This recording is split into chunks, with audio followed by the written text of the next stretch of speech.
volver a iniciar y vamos a volver a la presentación. Ok.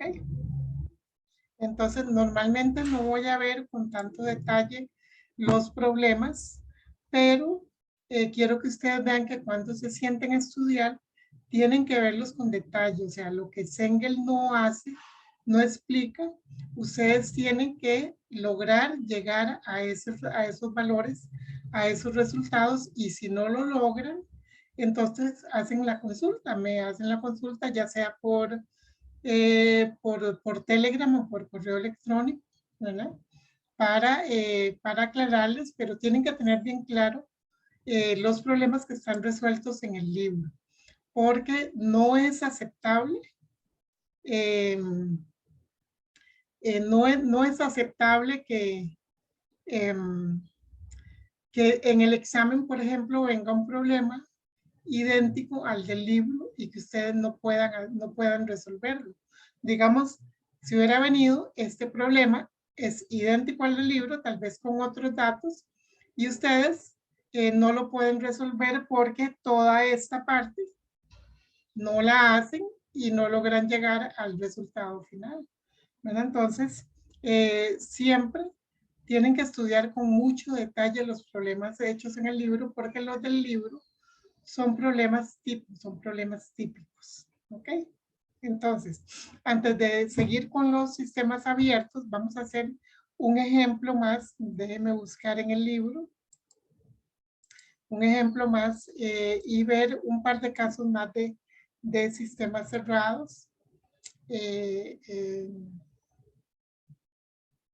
Vamos a buscarlo.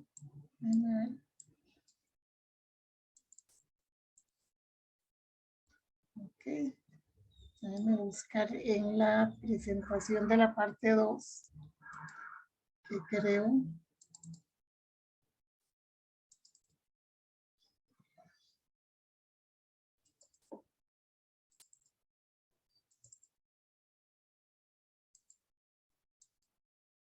Ok, esta parte. Ok, resulta que cuando nosotros... perdón, no estoy compartiendo esta pantalla.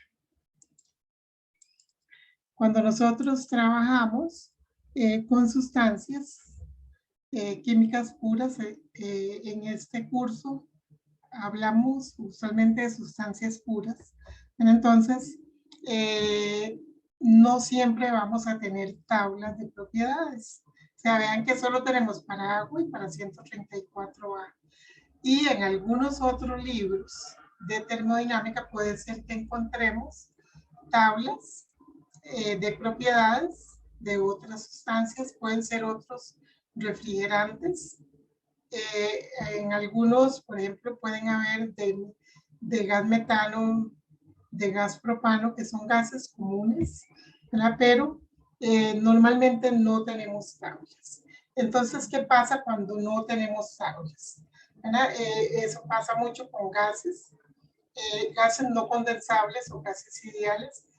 Ya saben ustedes que el no condensable es que ellos, por más que cambiemos la presión, la aumentamos, ellos no condensan, no se licúan, digamos, no llegan al estado líquido. Entonces ellos siempre se mantienen como gases. Es lo que es la diferencia que les digo yo entre un gas y un vapor. El vapor usualmente lo logramos condensar y logramos que llegue a estar en la campana de saturación, mientras que para los gases sí lo podemos lograr, pero es muy difícil, son presiones muy altas, equipos especiales. Entonces, resulta que los gases de combustión, por ejemplo, dióxido de carbono, monóxido de carbono, aire, y en general oxígeno, nitrógeno, que son componentes del aire, mayoritarios, ¿verdad? Metano, que es el biogás, acetileno, que es el que se usa para soldar, gases nobles como argón, xenón, helio también, radón, criptón. ¿Verdad? Los gases nobles resulta que en algunos casos hay tablas, pero en otros no. Por ejemplo, sí tenemos para los gases de combustión como para el dióxido de carbono, para el monóxido de carbono. En general para el aire ya hemos visto en las tablas A17, oxígeno y nitrógeno. También hay tablas, pero para metano, acetileno y gases nobles no hay tablas, ¿no? Entonces vamos a ver en el libro, un poquito que estaban las tablas inglesas. Okay. Hemos llegado a ver la tabla A17, que es las propiedades del aire. ¿Sí están viendo la tabla A17? Sí, profe. Entonces, fíjense que después de la A17 viene la A18, que es para nitrógeno, la A19, que es para oxígeno, la A20, pues, que es para el dióxido de carbono, la A21 para el monóxido de carbono, la A22 para el hidrógeno, y creo que esa es la última. Ah, no, mira, hay A23 para agua gas ideal. Yo les contaba que el agua normalmente no se puede considerar como gas ideal, pero en la aplicación de aire acondicionado, el agua que se considera gas ideal es el vapor de agua, la humedad que hay en el ambiente, como está a baja temperatura y baja presión, y aire acondicionado usualmente es reducir la temperatura o, bueno, ok, también se puede hacer calefacción, ¿verdad? Pero usualmente reducir temperatura, hacer calefacción, pero también son temperaturas bajas, usualmente por debajo de 50 grados centígrados, y las presiones ambiente. Entonces, el agua se considera gas ideal, y yo siempre les digo que es como que mayoría manda, ¿verdad? El agua, la humedad que hay en el ambiente es bien poca comparada con la cantidad de oxígeno y nitrógeno que hay. Ella no afecta la calidad del aire, esa humedad del ambiente, y entonces como el oxígeno y el nitrógeno en esa proporción producen el aire, y el aire es un gas ideal, entonces como es prácticamente casi nada de agua, entonces el agua se comporta como gas ideal a estas condiciones. Entonces usualmente no vamos a usar esta tabla porque nosotros no vemos ninguna aplicación en la que el agua se comporte como gas ideal, sino que estamos en la zona de saturación del agua. Sobrecalentado, bajamos la temperatura o la presión, inmediatamente ella condensa. ¿Okay?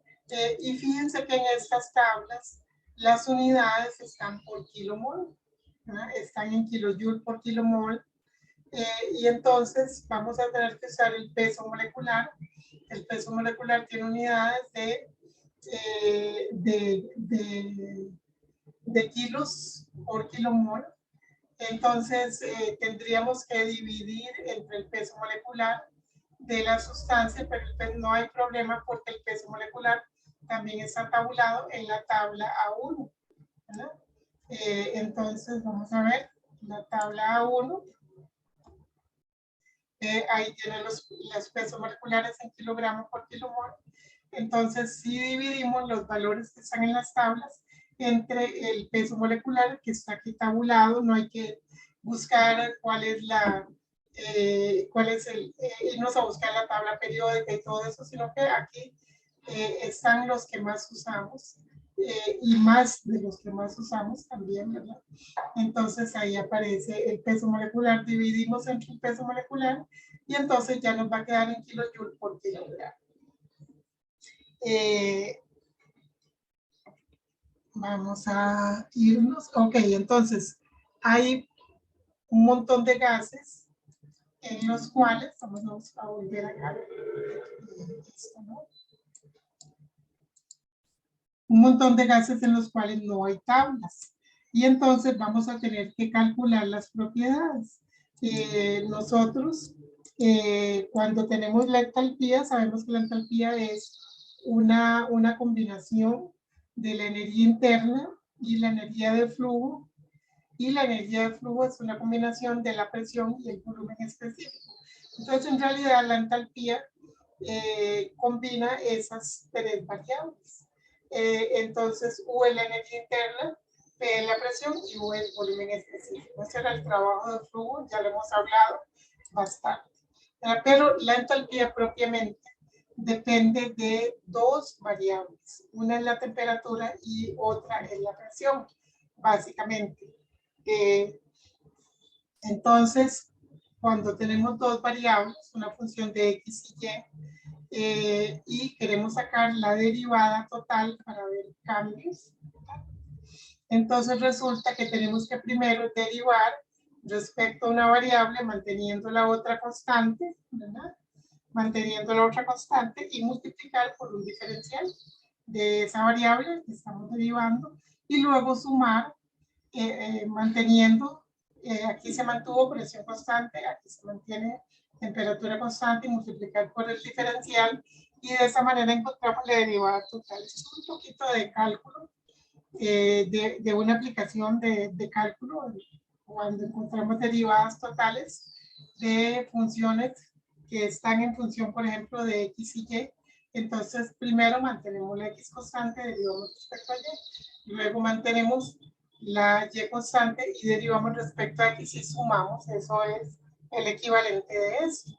Entonces, encontramos esa derivada total y resulta que los científicos en los laboratorios se dieron cuenta que realmente cuando se mantiene la temperatura constante prácticamente la entalpía no cambia.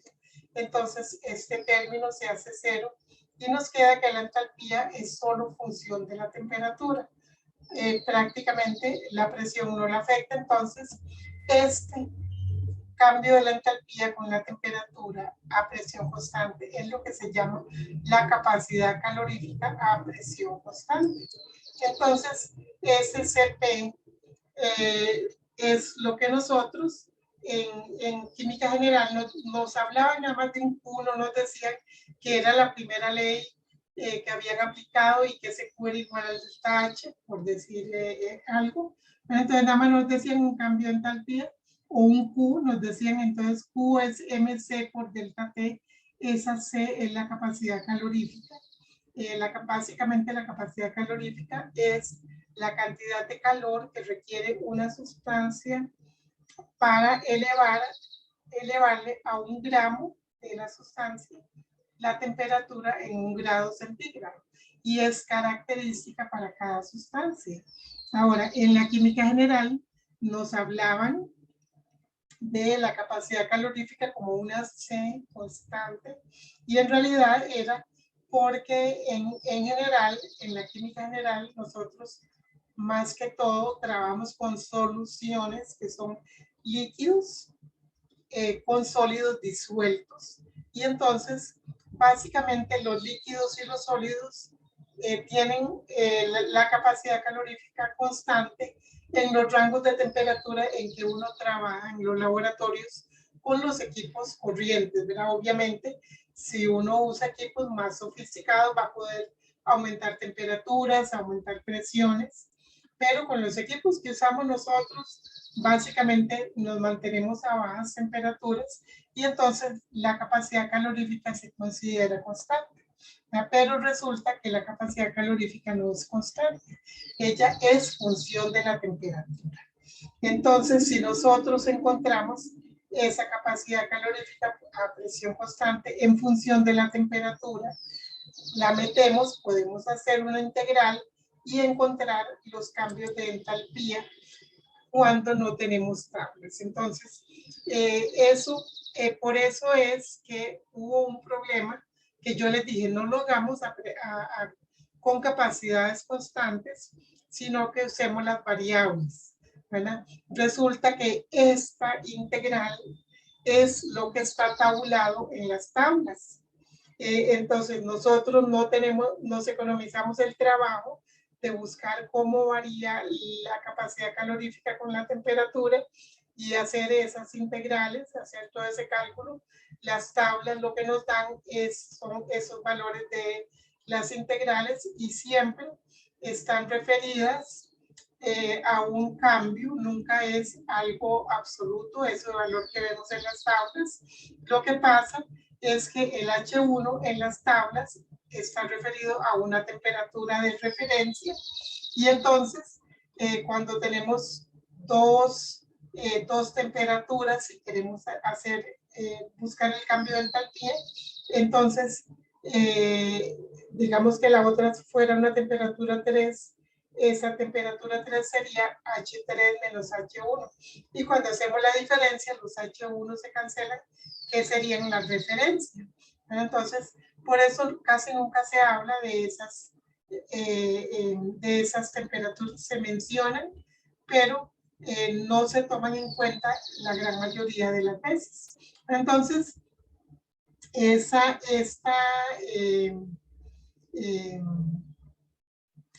integral nosotros podemos hacerla si buscamos esa capacidad calorífica en función de la temperatura, que la vamos a poder encontrar en las tablas. En la tabla A3 vamos a pasarnos a la tabla A3. Okay. Okay. Resulta que en la tabla A3 nosotros podemos encontrar los calores específicos en función de la temperatura. Y la función para la capacidad calorífica tiene esta forma: A más BT más CT al cuadrado más TT al cubo. Perdón, entonces si nosotros metemos esta variación de esta fórmula acá en la integral, vamos a poder valorar esa integral. Y ustedes ven que son monomios simples, ¿verdad? Es un polinomio y para nosotros es sencillo, es, digamos, casi la primera integral que aprendemos el día que aprendemos a hacer integrales, ¿verdad? A integrar una variable, entonces es x a la n más 1 entre n más 1 y para cada uno de los términos y hacemos esa integral. Pero obviamente eso es un trabajo muy pesado, nunca lo hacemos, a menos que nos topemos con una sustancia, vamos a devolvernos acá, nos topemos con una sustancia que no tiene tablas. ¿Qué se me hizo? Okay. No me lo encontré. Nos encontramos una sustancia que no tiene tablas en nuestra empresa y tenemos que hacer un análisis termodinámico, entonces vamos a hacer eso. Obviamente ahora pues es muy sencillo porque lo podemos hacer con una, con una hoja de Excel o lo podemos programar con algún sistema de programación, ¿verdad? Y entonces no tenemos que hacer todos los cálculos con la calculadora y usualmente no lo hacemos porque por lo menos yo no pongo problemas de ese tipo porque es mucho cálculo, ¿verdad? Mucha probabilidad de que a la hora de hacerlos, de sustituir los valores, tengan errores y todo eso los va a preocupar y los va a hacer desviarse del objetivo principal del curso, que es ver cómo hacer esos balances de materia y energía, más que todo balances de energía, porque no hacemos balances de material complicados, porque usualmente tenemos una sola sustancia. Entonces, al haber una sola sustancia, el balance de material es relativamente sencillo. Ayer lo vimos, ¿verdad? Esa ley de conservación de la masa que existe es con la que usamos para hacer balances de material. Entonces, los balances de energía, cuando no tenemos tablas, vamos a hacerlos buscando una fórmula. ¿Y cómo sería? Nos venimos acá y vemos los valores de A, B, C y D, los colocamos acá y, por ejemplo, si estamos trabajando con acetileno, que es un gas que comúnmente un ingeniero mecánico se lo va a topar, ¿verdad? Porque es el gas de soldadura típico, de la soldadura más sencilla, entonces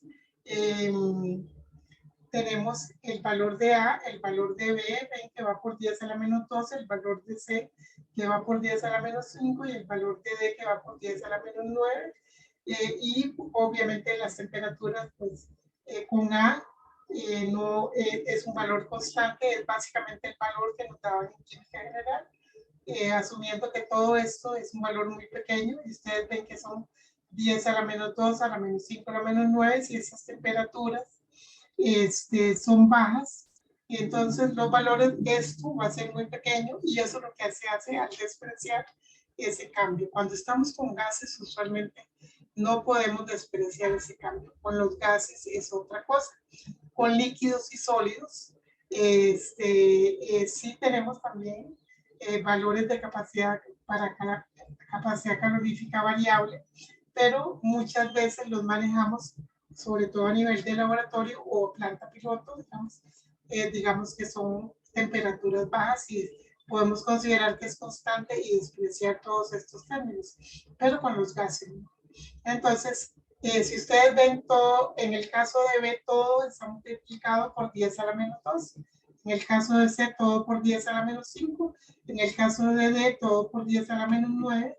Entonces, muchos autores lo que hacen es, Engel es el único que he visto que hace eso, multiplica todos los valores por 10, todos estos por 10 a la 2. Entonces, aquí pone B por 10 a la 2 y quita esto. Y deja de repetir esa por 10 a la menos 2. Aquí pone C por 10 a la 5 y elimina todos estos, toda esta parte de la tabla. Aquí pone D por 10 a la 9 y elimina toda esta tabla. Todo esto, por 10 a la menos 9. Entonces, cuando ocurre eso, uno sabe que como C por 10 a la 5 es este valor, el valor de C lo despejamos y va a ser por 10 a la menos 5. Entonces, esos valores de 10 a la 2, de por 10 a la 2, por 10 a la 5, por 10 a la 9, que la mayoría de autores ponen, van a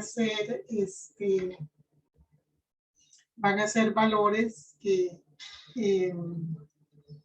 tenemos que, por los que tenemos que dividir el valor que está acá. Entonces, obviamente no vamos a hacer eso, pero sí vamos a saber que si tuviéramos que trabajar con algún Krypton o alguno de esos que no tiene tablas, tendríamos que venir a buscar acá. ¿Verdad? Aquí tendríamos que buscar, que sobre todo son los gases nobles, por ejemplo, etanol, aquí etileno. Vamos a buscar. Tabla continúa. Ah, no continúa. Vamos a ver si tenemos. Ok, en realidad aquí no hay. Con los gases nobles, lo que tenemos es las tablas anteriores, las tablas A2, ¿verdad? La tabla A2 tiene valores de CP para 300 Kelvin. Eso es CP constante. Ustedes recuerdan que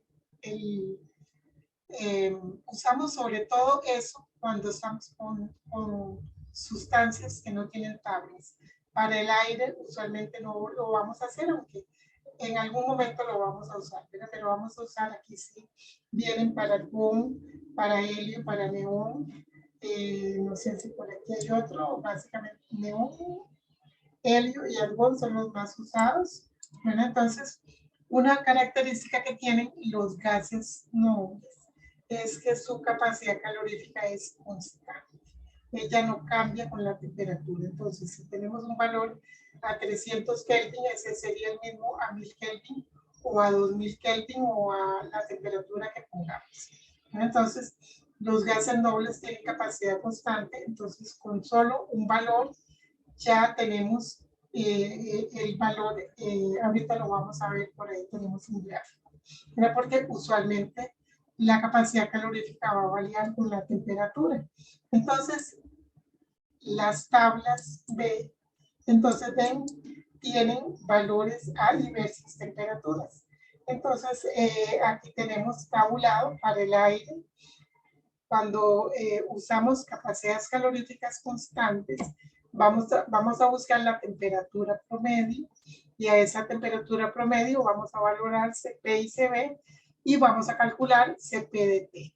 Entonces, usualmente vamos a indicar, yo les voy a indicar si quiero que usen capacidades constantes o capacidades variables, obviamente, cuando estamos con sustancias que están tabuladas, usualmente vamos a usar capacidad calorífica variable. ¿Okay? A menos que estemos a temperaturas muy bajas o que queramos comprobar que esto puede usarse, entonces muchas veces hacemos capacidad constante para el aire para comparar con los valores que hay en las tablas y ver el efecto que hay, y vemos que si usamos un CP promedio a una temperatura promedio, pues la diferencia no es tan grande, sobre todo a bajas temperaturas. Y entonces, ¿eso qué nos indica?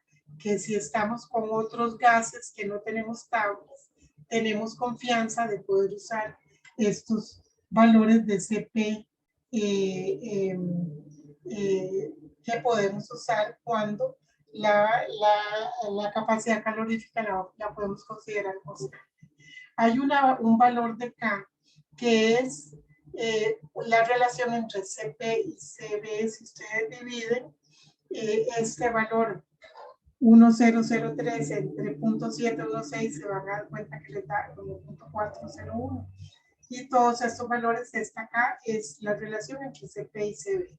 Porque cuando usamos valores, capacidades constantes, caloríficas constantes, muchas veces cuando tenemos CP entre CB, que ahorita les digo que es CB, entonces vamos a tener ese valor de K.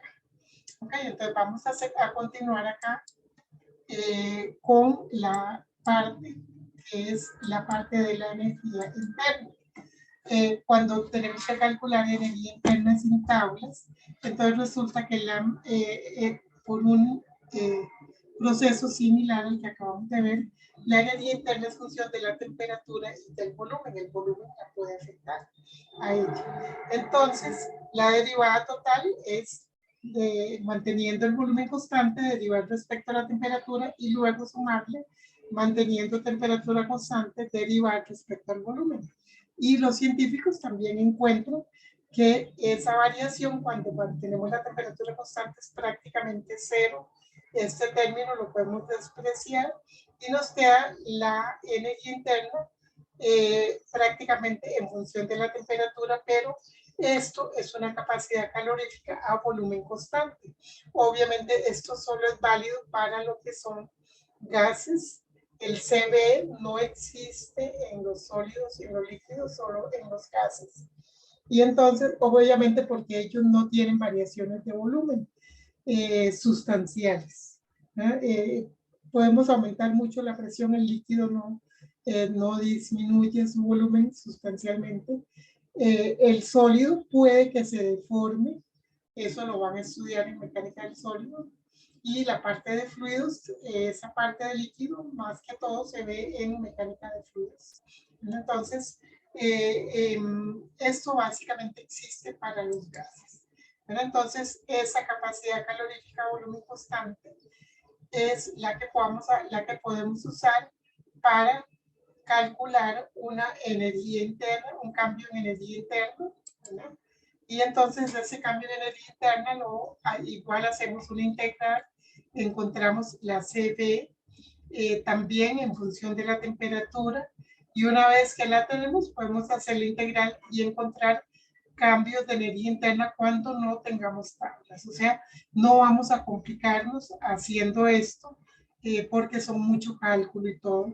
Habrán cursos donde tengamos que hacerlo. Yo me acuerdo que, por ejemplo, en el curso de termodinámica estadística que hice maestría, teníamos que calcular, hacer tablas, y no era solo usando esto, sino ya les he contado otras condiciones, como el tipo de molécula, el tipo de enlace, los ángulos de los enlaces, momentos de inercia, centro de masa de una molécula, etcétera, etcétera. Eso se usa en termodinámica estadística. Y ahí fue donde me obligaron, me acuerdo, eso fue año 86, me obligaron a usar hojas electrónicas y me dijeron no puede programarlo porque yo usaba programar para hacer todo este tipo de cálculos complicados y me dijeron no, no queremos que programe, use hoja electrónica y ahí fue donde tuve que empezar a usar hojas electrónicas obligatoriamente. Y aunque ustedes no lo crean, me acuerdo que ya yo estaba trabajando en Recope y en Recope había usado, no mentira, todavía no estaba trabajando en Recope. Me acuerdo que de donde sacó hoja electrónica, bueno, ahí en la universidad y pido una computadora, obviamente nadie tenía computadoras. Yo la pedí pedí la computadora y que me la prestaran como yo estaba trabajando, me la prestaban el sábado. Entonces me acuerdo que llego el sábado y me siento en la computadora y empiezo a buscarle por dónde prenderla. Duré como media hora buscando el botón para prenderla y cuando ya lo encontré, más o menos me acordaba por dónde buscaba el botón de la computadora el jefe, entonces ya yo la prendo, ¿verdad? Y cuando la prendo me aparece el DOS y ahora ¿qué hago? Y duré como 2 horas tratando de ver cómo entrar a Lotus, que era la hoja electrónica que se usaba en ese momento. Excel comenzó como Lotus, luego pasó pasó a que era a 4 Pro, y luego pasó a Excel. ¿Verdad? Entonces, ya yo usaba hoja electrónica en mi casa, yo tenía una Apple y la usaba, la hoja electrónica que usaba era SuperCalc, pero yo no había usado hoja electrónica todavía. La usaba la SuperCalc, pero en la U lo que había era Lotus. Entonces, me acuerdo que el Lotus anduve por todos los pisos de ingeniería buscando un ingeniero que me dijera cómo entrar a Lotus en el DOS y nadie me logró decir. O sea, en toda la facultad de ingeniería, nadie. Claro, era un sábado, ¿verdad? Hasta que en un momento dado, no sé, como que se me encendió un bombillo y me acordé que el jefe ponía algo ahí y puse 1, 2, 3, era Lotus 1, 2, 3 y entré a Lotus, ¿verdad? Entonces ya una vez entrado, ya yo había usado SuperCalc y pude empezar a programar todo eso. Pero sí, eso me ayudó a hacer el curso y que me obligaran a usar hoja electrónica, que yo había usado SuperCalc, me ayudó a que cuando entré a trabajar, pues ya podía hacer un montón de cálculos con hoja electrónica y no tenía que hacerlos con calculadora.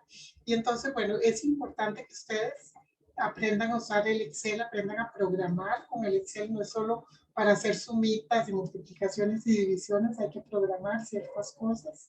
Bueno, entonces, eso les puede ayudar. A mí me da mucha lástima que muchas cosas no podamos aprender en este curso, obviamente porque el objetivo es otro. Ya en una maestría le toca a uno hacer otras cosas. Por acá el objetivo es que ustedes manejen los conceptos de la termodinámica. Entonces, bueno, esos CP y CB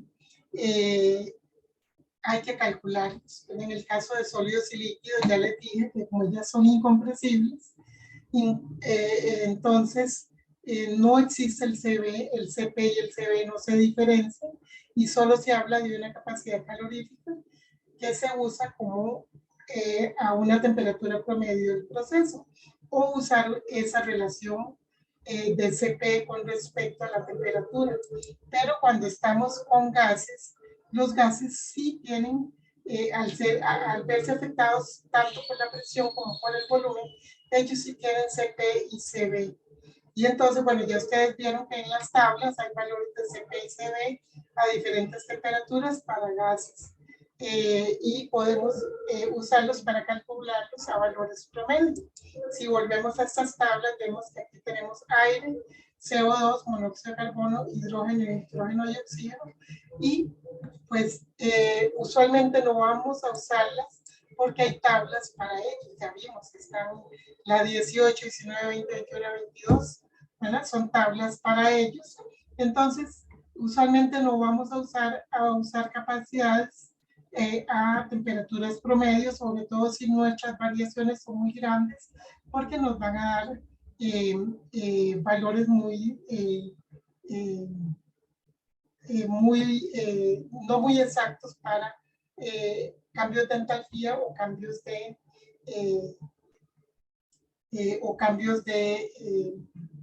energía interna. ¿Verdad? También vamos a ver si hay más. No tenemos para otros.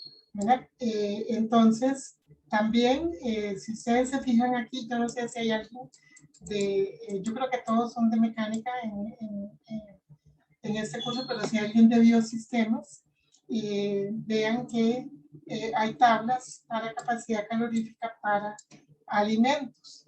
También para ustedes es importante esto. Aquí hay para aceite comestible y un poquito más adelante hay para cloruro de sodio, hay calores específicos para diferentes materiales. Mira, ya quitaron en esta edición para algunos alimentos y bueno, sí, aquí están. ¿Ven? Hay calor específico constante, ¿verdad? Para brócoli y camarón. Todo esto es importante porque cuando a ustedes les toque refrigeración, probablemente nadie les va a dar qué es lo que hay que refrigerar. Y hay que decir, ahorita, como en un par de semanas, después del segundo examen, vamos a empezar a ver refrigeración, ¿verdad? Y entonces ustedes van a tener que decir qué capacidad calorífica va a tener que tener qué capacidad de extracción de calor va a tener que tener ese sistema de refrigeración. Entonces, si ese sistema de refrigeración tiene alimentos, ¿verdad? Entonces, van a tener que buscar calores específicos. Obviamente, si no hay ni para gases dobles tablas, mucho menos va a haber para alimentos. Entonces, aquí pueden encontrar si van a enfriar verduras o carnes, ¿verdad? Aquí hay brócoli, camarón, carne de pollo, res, cerezas, espinacas, fresas. Y ahí tenemos capacidades caloríficas para diferentes sustancias. Nada más para que sepan que eso existe y entonces encontrarían esa capacidad que necesita el sistema de refrigeración, que sería el calor que vamos a sacar en esa cámara de refrigeración con un refrigerante. ¿Vale? Entonces, les dicen, bueno, van a haber tantos kilos de brócoli, tantos de camarón, tantos de pollo, etcétera, etcétera. Y entonces ahí ustedes tienen el calor específico. Y ahí por encima del punto de congelación o por debajo. Por encima del punto de congelación es para cuando queremos solo enfriar y obviamente aquí para cuando tenemos que congelar. Eso nada más para que sepan que ahí existe. Y hay también para diferentes materiales que a veces se calientan. ¿Ok? Entonces vamos a ver qué más viene aquí. Ok, CP y CB. Este era el comportamiento que les decía que existe para capacidades caloríficas, que son polinomios de tercer grado, entonces tienen esta variación, ¿verdad? Pero para el caso de los gases nobles, ella es constante. Entonces, si nos dan una capacidad calorífica 1000 grados, es la misma que hay a la temperatura ambiente, y entonces lo más fácil es que nos dan el dato a la temperatura ambiente. Ustedes vieron que ahí estaba reportado para 300 Kelvin, que son como 27 grados centígrados, 300 Kelvin. Y es el mismo para cualquier otra temperatura en el caso de los gases nobles. Eso para que si tenemos un problema en el que hay que calentar helio o comprimir o argón o cualquiera de los gases nobles, pues no tenemos que ir a buscar una función como si ocurre para cualquier otra sustancia. Inclusive estos no tenemos problema porque hay tablas, ¿verdad? Pero cuando tuviéramos otros gases, como por ejemplo, voy a devolverme otra vez a las tablas. Ok. Por ejemplo, biogás, que es gas metano, ¿verdad? Es muy probable que ustedes se topen algún día algún diseño de una planta de biogás Y entonces la capacidad calorífica del biogás habría que calcularla con esta ecuación, ¿verdad? No hay, pero sí les cuento que hay tablas de metano en algunos otros libros, por ejemplo, en el manual del ingeniero químico, que es el PR, ahí hay tablas para diferentes sustancias y una de ellas es el metano. ¿Hay algún problema por ahí en el Sengel donde ponen un pedacito de la tabla de metano para hacer un problema? Entonces, metanol, etanol, ¿verdad? Que, por ejemplo, en CAPS, perdón, ellos ya no hacen alcohol. En la Fábrica Nacional de Licores, ¿verdad? Donde producen alcohol a partir de caña, del jugo de la caña o del... podría ser, aunque ahora estamos prefiriendo hacer azúcar que alcohol, ¿no? Pero tienen esa capacidad de producir etanol si ellos quieren. Tanto CAPSA creo que es, de la Liga de la Caña, tanto la Liga de la Caña como la fábrica de licores tiene capacidad para producir etanol y destilarlo o mejorarle la concentración. Tal vez compran alcohol con una cierta cantidad de agua y lo destilan para hacerlo más puro, ¿no? Entonces, ahí tenemos algunas sustancias que podría ser, aquí está el propano, ¿verdad?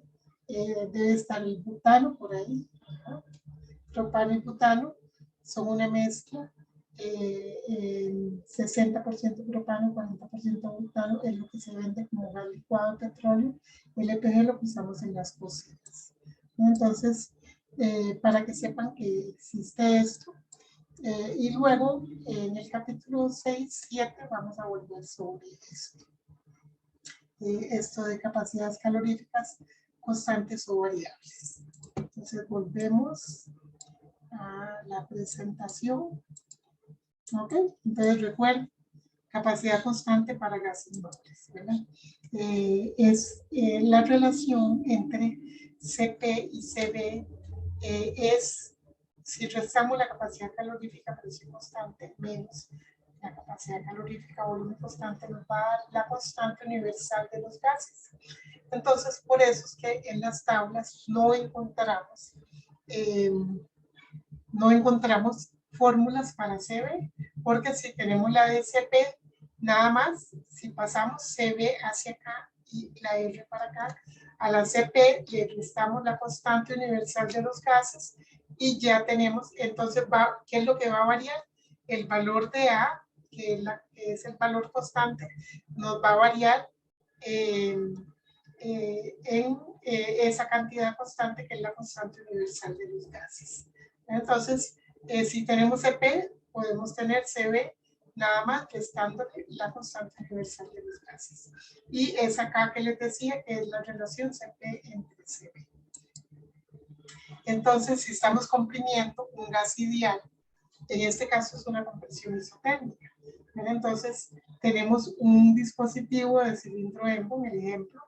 Nos dicen cuánto volumen tenemos de aire, nos dicen las condiciones de presión y temperatura y nos dice que lo comprimimos, entonces reducimos el volumen de 0.4 a 0.1 metros cúbicos y entonces la temperatura va a permanecer constante.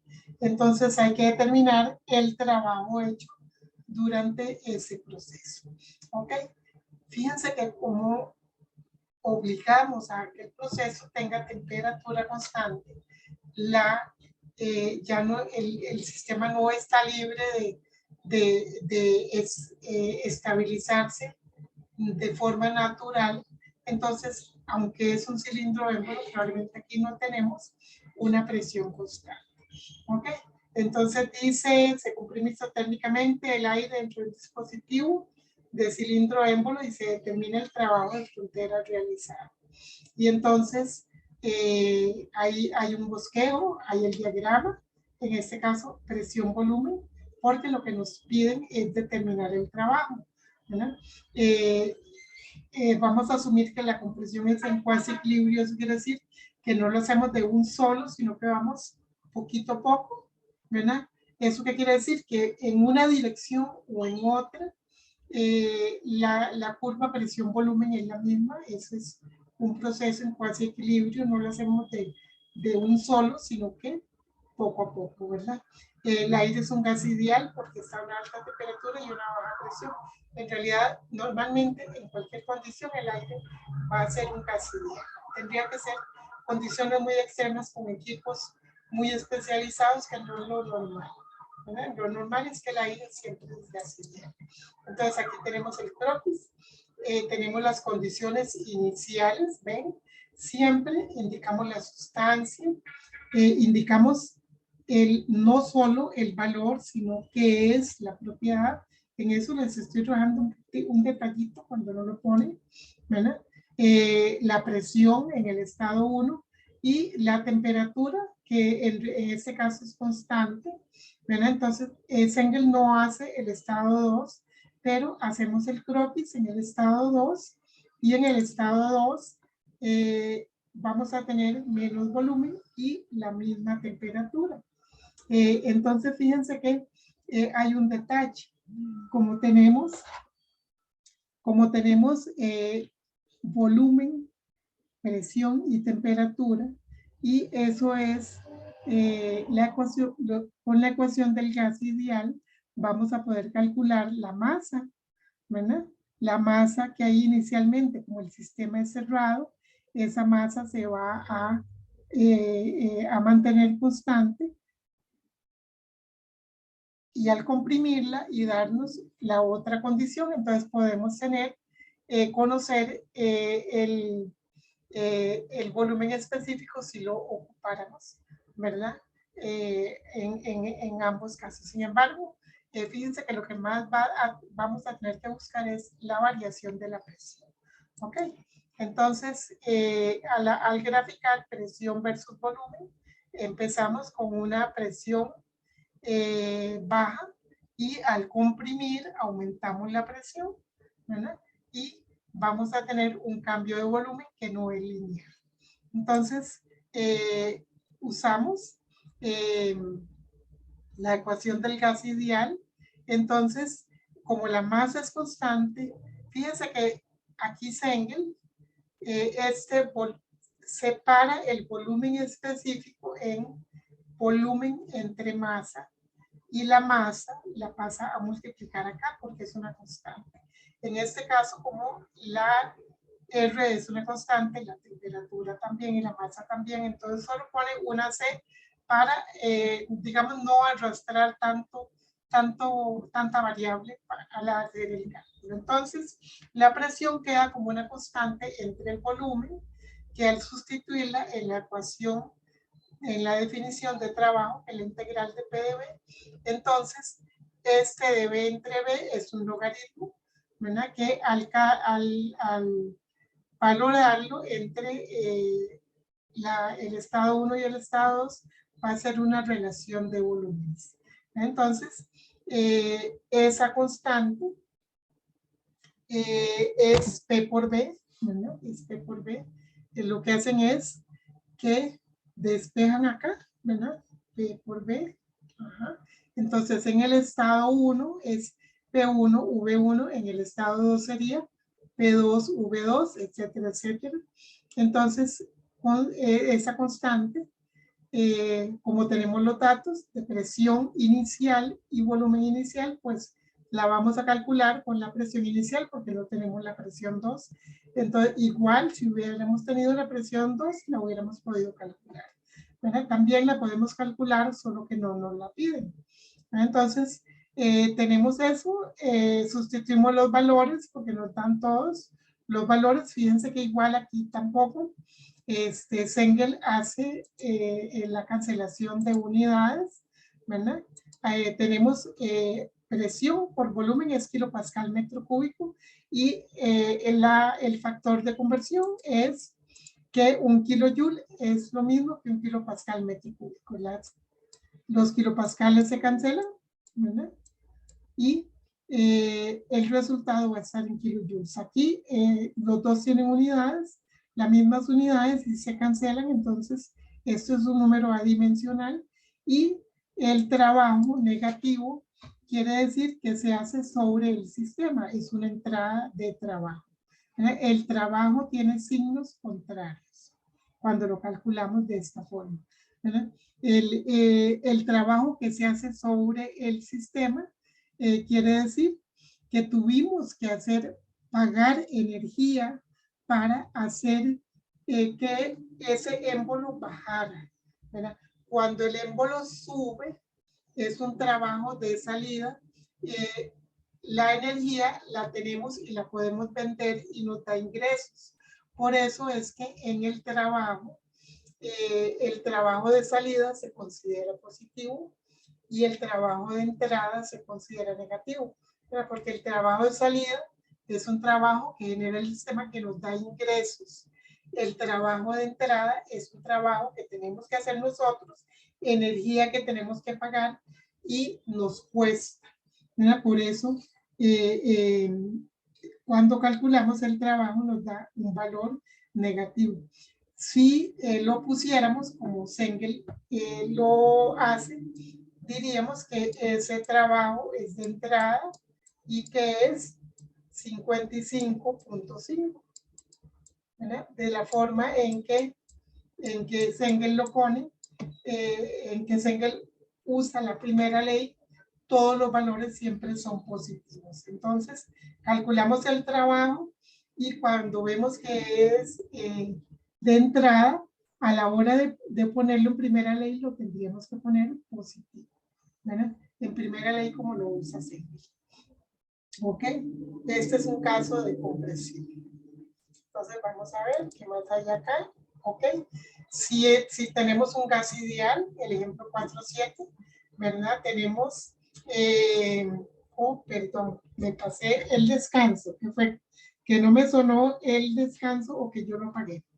Ok, vamos a descansar 10 minutitos y empezamos a las 10:05. ¿Ok?